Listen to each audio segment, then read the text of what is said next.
بسم الله الرحمن الرحيم. الحمد لله رب العالمين، والصلاة والسلام على أشرف الأنبياء وخاتم المرسلين محمد وعلى آله وصحبه وسلم. ربنا هب لنا من لدنك رحمة وهيئ لنا من أمرنا رشدا. ربنا اغفر لنا ولإخواننا الذين سبقونا بالإيمان ولا تجعل في قلوبنا غلا للذين آمنوا ربنا إنك رؤوف رحيم. آمين. براني بريز خوشويست، السلام عليكم ورحمة الله وبركاته. درس يوشومان لخزمت صحيح بخاري دا دسينا خزمت فرموديج پیغمبر إخوة عليه الصلاة والسلام أو فرمودية ناو نشاني هي صحيح بخاري ولا فتح الباري لوانا بلام من لجيرناوي همت برزي بيم خوش بسينا خزمته وفرمودية. خواهي قولة تبارك وتعالى فرمي أعوذ بالله من الشيطان الرجيم وابتغي فيما آتاك الله الدار الآخرة ولا تنس نصيبك من الدنيا وأحسن كما أحسن الله إليك. يعني لو آياتي دا براني برزم خواهي قولة تبارك وتعالى آموشگاری من دکا که همو جهدو ماندوبونو خباتو تیکوشانک من بو دواروش بیتن بو پلکانی دواروش بیتن بلام دنیا کش لبیر نکەین. ئەمە چمان کردو ئێستانەکە ها وەکی پیاوان پێچەوانەمان کردوتەوە نەکرد پێچەوانەمان کردوتەوە هەموو جوهد و ماندووبوون و تێکۆشانمان لە بۆ دنیاە قیامەتەکەشمان و بیر نییە نەک وەلا تەنسە نەسیبەکە من القیامە ئەوە هەر هیچ خەڵک حیسابی بۆ ناکاتن. ئەو جا پێغەمبەری خوا خۆشەویستانی خۆم دەفەرمێ ئەگەر داوای بەهەشتان کرد لە خوای گەورە تەبارەک و تەعالا داوای چ بکەن؟ فردەوسی ئەعلا بکەن. چکەوەی کە داوای فردەوسی ئەعلا دەکا کە ئێستا دەینە سەرێ فردەوسی ئەعلا کابرا ئەگەر دەبێت کردەوەکانی بەقەدەر وێن دەرێبن یعنی ئەگەر لە فردەوسی ئەعلاش نەگەیوێن دەرێش بەهەشتەکانی دیکەت مسۆگەر دەبن بەسەدێک کابرا بڵێ کورە دەیخۆ لەو هەموو خراپە و خراپەکاری و لەو هەموو فسق و فەسادی کوڕە ئەمر خۆ چانیە نوێژەکان ناکەم با خراپەشم زۆر بن خۆ لە بنیە بینیتەوە. برانی بەڕێزم بۆ ئەو عنوانم بۆ فرمودەی هەڵبژار بەڕاستی کە تەماشای کار و کردەوەی ئەسحابەکانی پێغەمبەری خوا دەکەم عەلەیهی سەڵات وەسەلام شایەنی هەموو ڕێز و حورمەت و تەقدیر و ستایشێکن. خۆڕایی خوای پەروەردگار تەبارەک و تەعالا لە قورئاندا نەیفەرمووە لەقەد رەضی الله عن المؤمنین 1400 کەس لە خزمەتیدا بۆ خوای گەورە لێیان خۆش بووە بۆ چونکە عەلیمە ما فی قولوبهم خوای گەورە زانیویەتی و دەزانێت چ لە ناو دڵ و دەرونی ئەوانەدا چ شتێک ئەوانە دەجوولێنیتن. خۆشەویستانی خۆم بەدیقەت با بچینە خزمەتە و فەرمودەی پێغەمبەری خوا عەلەیهی سەڵات وسەلام. ئەگەر ئێمە لەو مەجلیسەی پێغەمبەر باین عەلەیهی سەڵات وسەلام کە ئەو فەرمودەی فەرمووخۆ و فەرمودە شمولی ئێمەش دەکا ئێستانەکە بەڵام تەماشای هیمەت بەرزی ئەسحابی پێغەمبەری خواکەن کە ڕازی نەبوون بەس بە واجبات ڕازی نەبوون بەس بۆی کە بچنە بەهەشت بەڵکو بە دوای پلە و پایەکانی بەرزدا گەڕاون لەبەرەوەش بەڕاستی بە هەدەفی خۆیان گەیشتوون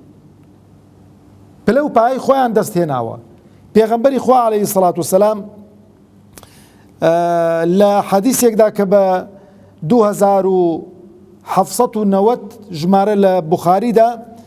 بۆمان یا ئەبو هورەیرە ڕەزا و ڕەحمەتی خوای لەسەر بێ بۆمان دەجێڕێت و دەفەرمێ قال رسول الله صلى الله عليه وسلم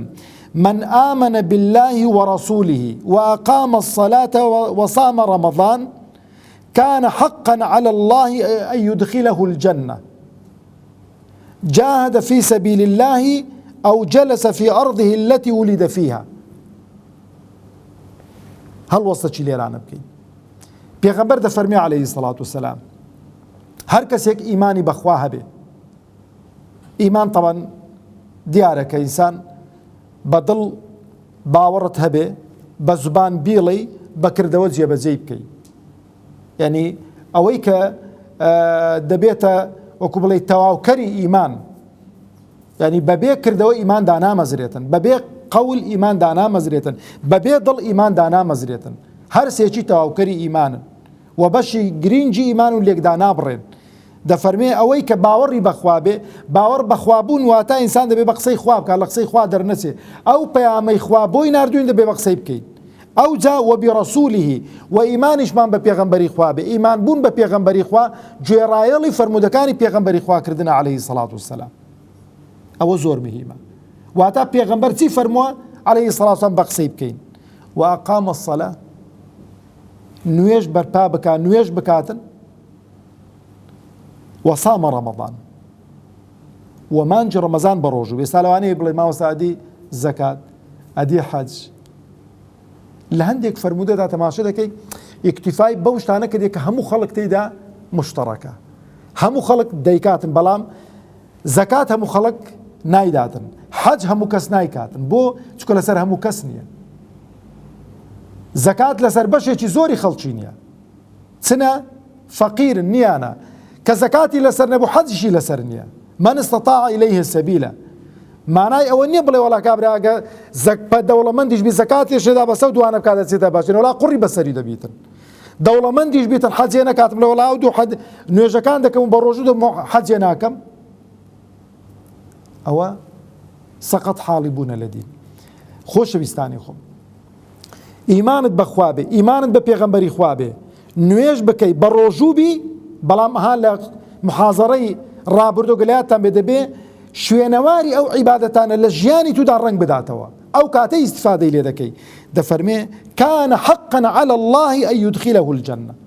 خوای گەورە لەسەر خۆی کردی تە حەق یعنی واجبی کردووە لەسەر خۆی کە ئەو ئینسانانە بباتە بەهەشت جا تەماشەکەن ئەو لە چێ قسانە دەکات پێغەمبەری خوا عليه الصلاة والسلام لەناو ئەصحابەکانیدا هەموو گوێیان بۆ ڕاگرتووە دەفەرمێ جاهد في سبيل الله أو جلس في أرضه التي ولد فيها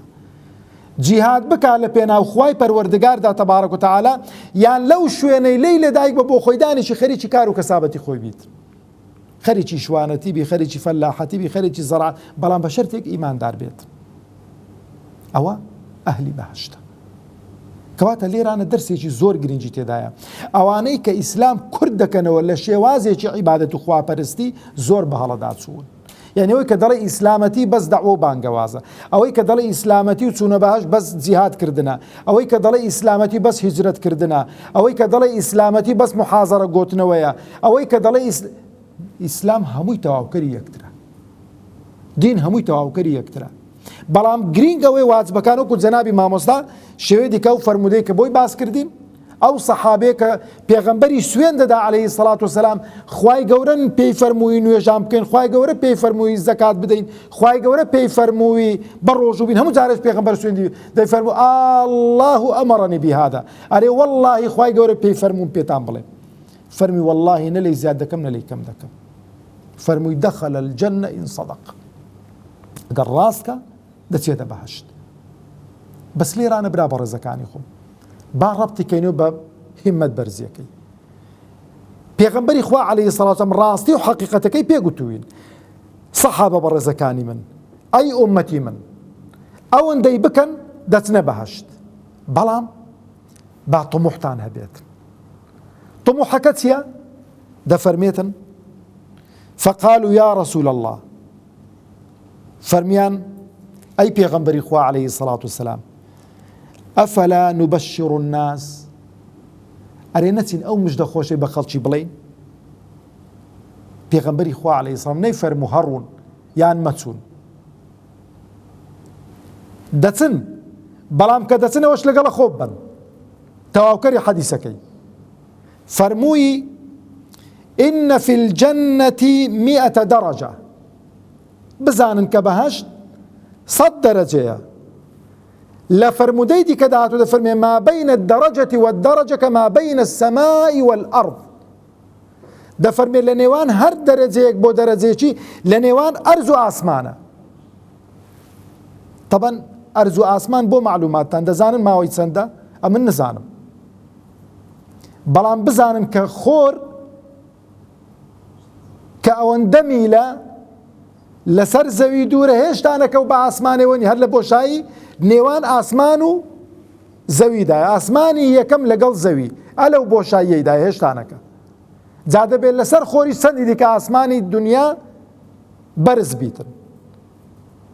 100 دەرەجەی جا حیساب کە بۆ خۆت ئەو بۆ خۆ دوایە کە چیەوە لێکی دۆ بزانە داخۆ چەند دەکات دەفەرمێ ئەعەدەها الله للمجاهدين في سبيله خوای گەورە تەبارەک و تەعالە ئەو 100 دەرەجەی داناوە بۆ ئەو کەسانەی کە لە پێناو خوای پەروەردگاردا جیهاد دەکەن، لە پێناو خوای پەروەردگاردا تێدەکۆشن. طبعا برا بەڕێزەکانی خۆم، کەلیمەی جیهاد کە بەکاردێک کەلیمەیەکی شامیلە، قیتال دەگرێتەوە بەداخەوە دەڵێم ئەمڕۆکە لەبەرەوەی عالەمی ئیسلامی لە حاڵەتێکی ئینهیزامیدایە، جارێ هەرچی کە باسی قیتال و باسی کوشتار و باسی ئەوانە دەکات هەمووی ئەگەر هیچی بەدەست بێ هەرچی ئاەت و حەدیث هەموو شتێکی ڕەش دەکاتەوە. بەڵام پێی تەبیعیە مەسەڵەن کە وڵاتێکی زاڵمی ستەمکاری، یعنی کە بۆ تەمایەی نەکبەتی بۆ هەموو دنیا وەکو ئەمریکا سیلاحی نەوەوی هەبێتن، ئەو هەموو زوڵم و ستەمە دەکا، ئەو هەموو خەڵکە بێتاوانە دەگوژێتن، لای طبیعیە عەدالەتە. برا بەڕێزەکانی خۆم، هیچ دەوڵەت و کیانێک بەبێ قووەت بەڕێوە ناچێتن. ئیسلام دەوڵەتداریە، خوای گەورە دینی ناردو بۆ دەوڵەتداری، بەس بۆ محازەرە و بۆ نسحەت و ئامۆژگاری نەهاتووە. چۆن دەبێ قورئانێک کە خەڵکی ڕێنمایی دەکا دەبێ شمشێرێکی شەبێ، قووەتێکی شەبێ، سیلاحێکی شەبێ، دیفاعی لێ بکات، بەڵام بە شەرت و شروتی خۆی لە کاتی خۆی کە زانایانمان بۆیان باس کردوون ڕەحمەتی خوایان لێ بێتن. ئەو جا دەفەرمێ ما بين الدرجتين كما بين السماء والأرض، كخواي قول بواني هذا كردوا فإذا سألتم الله فاسألوه الفردوس، أجر دعواتا لخواي كرد دواي فردوس بكن، فإنه أوسط الجنة، نورستي بهشتيا وأعلى الجنة، ولا هموش وين كاني بهشتيا برسترا لا فرموديش دي كذا هاتو دفرمي وفوقه عرش الرحمن، لسر فردوسي علاتيا عرشي خواي پروردگار تبارك وتعالى، ومنه تفجر أنهار الجنة، ولا فردوس هرتي الرباركاني بهشتن ألي وسر ساوى دقرن. يا ربي خواي پروردگار بقسمت ما بكاتن، خواي پروردگار عاقبة ما خير بكاتن. دي موسرق سكمكو تاي بيدينم همت برزي أصحاب لچين دريا اكتفاء بعبادة كان نكرد هميان لبينا خواي پروردگار بو مجدي پیغمبري خوا عليه الصلاة والسلام كلا سريشي واجب نكردبون نشي كرد بو بشيك لوي كاگر نيك الناس نبهاش زور بي زوريان بشهيدي چونو خدمت خواي پروردگار يواهبوا لبلاد فارس شهيد بو، يواهبوا لعراق شهيد بو، يواهبوا لو ولاتان لفتوحات إسلامي شهيد بو، بوي كبقات أو بلو باية برزي كخواي پروردگار تبارك وتعالى لبو مجاهداني داناوا. يا ربي خواي عاقبة خير مان بكي، سر برز و سر فرازي دنيا وقيامة مان بكي، روجوي مانجي رمضان مان لي قبول بكي، شوي ليلة القدر مان بقسمت بكي، و بلو بايي مجاهدين مان بقسمت بكي كدعوة وبانقوازي إسلامي لو مرحلة وقونا غيكي إسلامتي دادجين بشيك للجهاد كردن لبينا وخواي پروردگار دا تبارك وتعالى. والسلام عليكم ورحمة الله وبركاته.